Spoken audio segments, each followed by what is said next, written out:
Question number 6 में A and B are partner sharing profit and loss in the ratio 3:1 on 1st January 2014 their capital rupees 50,000 and B rupees 30,000.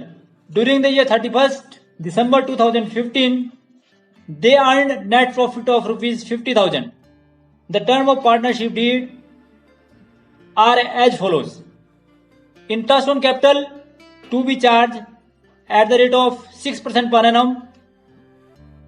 A will get a commission of at the rate of 2% on turnover. B will get salary of rupees 500 per month.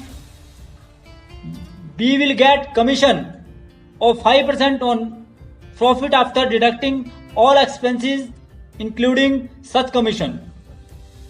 Partners drawing for the year were A rupees 8,000, B rupees 6,000. Turnover for the year was rupees 3 lakh. After considering the above facts, you are required to prepare profit and loss appropriation account, partners capital account. इस question के अंदर आपने partners capital account बनाना है और profit and loss appropriation account बनाना है.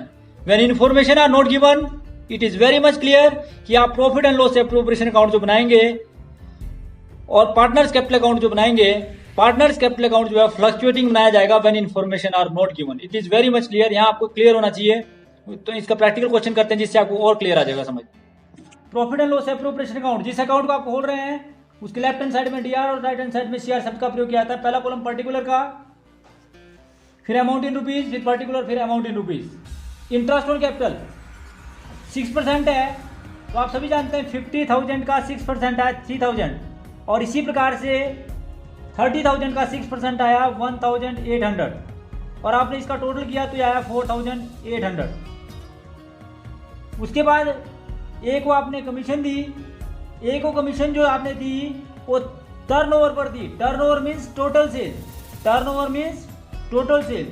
3 लाख की 2%, 3 लाख का 2% आपके पास आया रुपीज 6,000. तो रुपीज 6,000 जो है वो आपने ए को कमीशन दी. इसी प्रकार से बी को सैलरी दी 500 रुपये पर मंथ. एक महीने के 500 रुपये तो 12 महीने के 6,000 रुपये. 6,000 जो आपने क्या दीजिए, फिर सैलरी दी. फिर आपने बी को कमीशन दी. आपको थ्योरेटिकल पोर्शन में क्लियर बताया था कि आफ्टर चार्जिंग सच कमीशन जो आपका प्रॉफिट दिया हुआ है 50,000, उस 50,000 में से ये सारे के सारे खर्चे घटाए जाएंगे. अर्थात 50,000 माइनस 4,800 माइनस 6,000 जो आपके पास आया 33,200. 33,000 का जब मैंने आपको बताया था उसका फार्मूला होगा, जो अगर आफ्टर चार्जिंग करते हैं तो फार्मूला होगा net profit into rate divide by 100 plus rate. तो इस प्रकार से इसको लगाएंगे तो नेट प्रॉफिट आपका आया 33,200 इंटू रेट 5%, और उसको आपने 105 से डिवाइड किया तो आपके पास तो जो बी की कमीशन आई वो आई 1,581.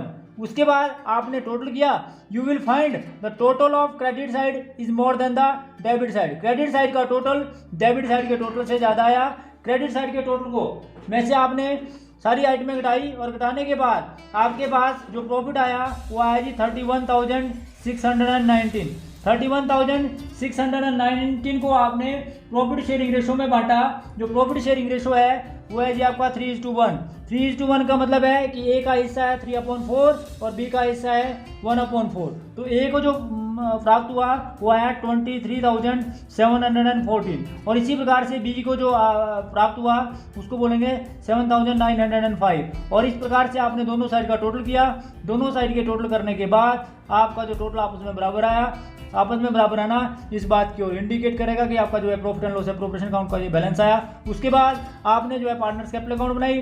पार्टनर्स कैपिटल अकाउंट का जो ओपनिंग बैलेंस दिया हुआ उसको सबसे पहले लिखेंगे बाय बैलेंस ब्रोट डाउन.